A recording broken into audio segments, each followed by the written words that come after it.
Chef ਸਾਹਿਬ ਰੋਜ਼ ਹੀ ਇੱਥੇ ਆਏ ਹੁੰਦੇ ਹੋ, ਕਿਹੜੀ ਕੰਪਨੀ ਹੈ? जी बिस्मिल्लाहिर्रहमानिर्रहीम अस्सलाम वालेकुम व रफ़ान अला का ज़िक्र हज़ूर पाक सल्लल्लाहु अलैहि वसल्लम का ज़िक्र हमेशा बुलंद रहे। अला बिज़िक्रिल्लाहि तत्मइन्नुल क़ुलूब, और दिलों का सुकून सिर्फ और सिर्फ अल्लाह के ज़िक्र में। अहमद भाई एक छोटी जी जरा ना गल दसांगा, उस तो बाद अगे चलांगा। अजकल ना लोग परेशान बहुत ज़्यादा ने, एंगजाइटी दे विच ने, डिप्रैशन दे विच ने, सारियां चीज़ां दे विच ने।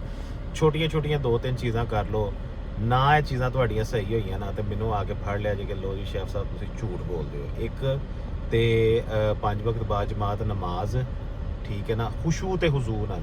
ਯਾਨੀ ਇਹ ਨਹੀਂ ਹੋਣਾ ਕਿ ਨਮਾਜ਼ ਤੁਸੀਂ ਪੜ੍ਹਦੇ ਹੋ ਤੇ ਧਿਆਨ ਤੁਹਾਡਾ ਜਿਹੜਾ ਨਾ ਕਿਸੇ ਪਾਸੇ ਵੇ, ਨਮਾਜ਼ ਤੁਸੀਂ ਜਿਹੜਾ ਨਾ ਪੜ੍ਹਦੇ।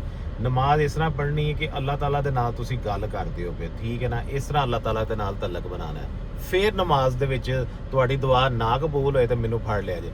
ਪਲੱਸ 5 ਨਮਾਜ਼ਾਂ ਤੋਂ ਬਾਅਦ ਅਗਰ ਕਿਸੇ ਮੁਸ਼ਕਿਲ ਪਰੇਸ਼ਾਨੀ ਟੈਨਸ਼ਨ ਜਾਂ ਬਿਮਾਰੀ 'ਚ ਹੋਣਾ ਜਾਂ ਕੋਈ ਮੁਕੱਦਮਾ ਕੇਸ ਕਰਜ਼ਾ ਵਟ ਐਵਰ ਜੋ ਵੀ ਹੈ, ਤਹੱਜਦ ਟਾਈਮ ਉਠੋ, ਅੱਲਾ ਦੇ ਹਜ਼ੂਰ ਪੇਸ਼ ਹੋਵੋ, ਅੱਲਾਹ ਤਾਲਾ ਅੱਗੇ ਆਪਣਾ ਮੁੱਦਾ ਬਿਆਨ ਕਰੋ। ਮੁੱਦਾ ਤੁਹਾਡਾ ਨਾ ਹੱਲ ਹੋਇਆ ਤੇ ਮੈਨੂੰ ਫੜ ਲਿਆ ਜੇ। ਉਹਦੇ ਵਿੱਚ ਸਿਰਫ ਇਹ ਵੇ ਕਿ ਬੜੇ ਹੀ ਮੁਹੱਬਤ ਤੇ ਬੜੇ ਹੀ ਇਖਲਾਸ ਦੇ ਨਾਲ ਅੱਲਾ ਦੇ ਹਜ਼ੂਰ ਹਾਜ਼ਰ ਹੋਣਾ ਹੈ, ਔਰ ਐਂਡ ਵਾਲਾ ਸਜਦਾ ਤੁਸੀਂ ਜਿਹੜਾ ਵੇ ਨਾ ਉਹਦੇ 'ਚ ਤੁਸੀਂ ਅੱਲਾਹ ਤਾਲਾ ਦੇ ਹਜ਼ੂਰ ਦੁਆ ਮੰਗਣੀ ਹੈ। ਇਨਸ਼ਾ ਅੱਲਾਹ ਤਾਲਾ ਦੁਆ ਕਬੂਲ ਹੋਏਗੀ। ਪਲੱਸ ਅਸਤਗਫਿਰੁल्लाह ਦਾ ਨਾ ਵਿਰਦ, ਅਸਤਗਫਿਰੁल्लाह ਦਾ ਵਿਰਦ ਐਸਾ ਵਿਰਦ ਸਿਰਫ ਅਸਤਗਫਿਰੁल्लाह ਅਸਤਗਫਿਰੁल्लाह ਅਸਤਗਫਿਰੁल्लाह ਹਰ ਟਾਈਮ ਪੜ੍ਹਦੇ ਰਹੋ ਤੇ ਫੇਰ ਵੀ ਵੇਖਣਾ ਇਨਸ਼ਾ ਅੱਲਾਹ ਤਾਲਾ। ਦੋ ਤਿੰਨ ਚੀਜ਼ਾਂ ਨੇ, ਇਹ ਜਿਹੜਾ ਨਾ ਇਹਨਾਂ ਆਪਣਾ ਜ਼ਿੰਦਗੀ ਦਾ ਹਿੱਸਾ ਬਣਾ ਲਓ, ਇਨਸ਼ਾ ਅੱਲਾਹ ਹਰ ਚੀਜ਼ ਬਿਹਤਰ ਹੋ ਜਾਏਗੀ। ਅਹਿਮਦ ਭਾਈ ਇਹ ਕੰਪਨੀ ਹੈ ਸਾਡੀ ਬੜੀ ਬਿਹਤਰੀਨ, ਇੱਥੇ ਅਸੀਂ ਕੋਈ 400 ਬੰਦੇ ਦਾ ਜਿਹੜਾ ਨਾ ਖਾਣਾ ਮਾਸ਼ਾਅੱਲਾ ਦਿੰਦੇ ਆ। ਇਹ ਜਿਹੜੀ ਹੈ ਨਾ ਉਹ ਖਿਦਮਤ ਹਲਕ ਦੀ ਕੰਪਨੀ ਹੈ, ਯਾਨੀ ਇਹ ਅੱਲਾਹ ਤਾਲਾ ਦੇ ਬੰਦਿਆਂ ਦੀ ਖਿਦਮਤ ਦੇ ਵਿੱਚ ਜਿਹੜਾ ਨਾ ਬੜਾ ਪੇਸ਼ ਨੇ।